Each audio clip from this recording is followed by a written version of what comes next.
से मुक्त कर देना चाहिए, क्योंकि एक क्लास 3 का कर्मचारी जो मतलब हर महीने करीब 40-50 हज़ार तनख्वाह ले रहा है, उसको भी साल में करीब 60-70 हज़ार रुपये इनकम टैक्स पे करना पड़ रहा है जी।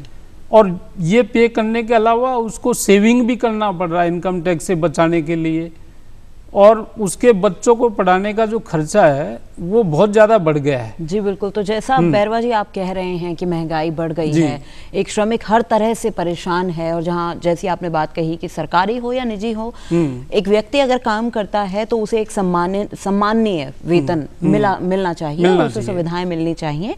लेकिन यहाँ आपने बात कही कि कई तरह के प्रावधान किए गए हैं, वो प्रावधान पूरे नहीं होते हैं, और आपने ये भी कहा कि निजी क्षेत्र में और सरकारी क्षेत्र में विसंगतियां हैं। तो निजी क्षेत्र के मजदूरों का जो स्थिति है वो और भी चिंताजनक है और भी शोचनीय हो जाती है। ऐसे में यहाँ कहीं ना कहीं ये भी देखने में आता है कि जो यूनियनों की स्थिति पहले थी वो कहीं ना कहीं कमज़ोर होती जा रही है। क्या आपको ऐसा लगता है कि जो ये एसोसिएशंस हैं, यूनियंस बनाई गई हैं, श्रमिक संगठन हैं, ये कहीं ना कहीं कमज़ोर हो रहे हैं? और अगर ऐसा है तो आप क्या कर रहे हैं उन्हें वापस से जिम्मेदार और ज़्यादा मजबूत बनाने के लिए? इस बात को हम एक्सेप्ट करते हैं कि एक टाइम जो यूनियंस होती थी, ट्रेड यूनियंस वगैरह, ये यूनियन बहुत ताकतवर होती थी, मतलब इनके बिना प्रशासन चलाना मुश्किल हो जाता था।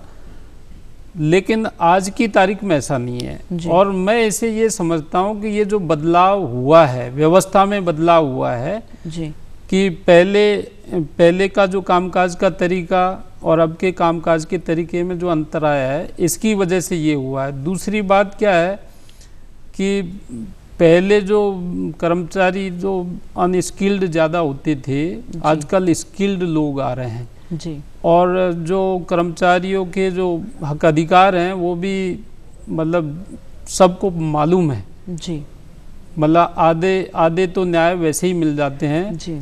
तीसरी बात क्या है कि ये जो जैसे PPP वाला मामला आया, निजीकरण वाला मामला आया, स्टाफ को कम करने वाला मामला है, सरेंडरिंग ऑफ पोस्ट करने वाला है, तो ये सारी जो घटनाक्रम है ये बियॉन्ड कंट्रोल सी हो गई हैं। जो मैं कमज़ोर मान रहा हूँ उसका कारण ये है कि मतलब ऐसा समझाने की कोशिश की जाती है कि आज इसकी सख्त आवश्यकता है, और उसकी आड़ में यूनियंस को दबा लिया जाता है जी। तो ये बहुत बुरी चीज़ है हम लोगों के लिए, क्योंकि यूनियंस यदि कमज़ोर होंगी तो फिर जो श्रमिक हैं उनके अधिकार नहीं मिल पाएंगे बराबर। तो यूनियंस को मजबूत होना चाहिए और उनकी बात को समय समय पर प्रशासन के सामने उनको रखना चाहिए, और वरना इसके परिणाम बुरे होंगे। जी जी। तो जैसा बैरवा जी ने कहा कि कहीं ना कहीं दक्षता अपनी बढ़ाना भी एक उपाय हो सकता है यूनियनों को, संगठनों को और ज़्यादा मजबूत बनाने के लिए, और संवाद एक बहुत अच्छा तरीका है, चाहे वो प्रबंधन और श्रमिकों के बीच का हो, चाहे वो प्रबंधन और श्रमिक संगठनों के बीच का हो। तो ये संगठन अपनी ओर से प्रयास कर रहे हैं लगातार अपनी दक्षता बढ़ाने का, साथ ही ज़रूरत है अपने हकों को जानने की।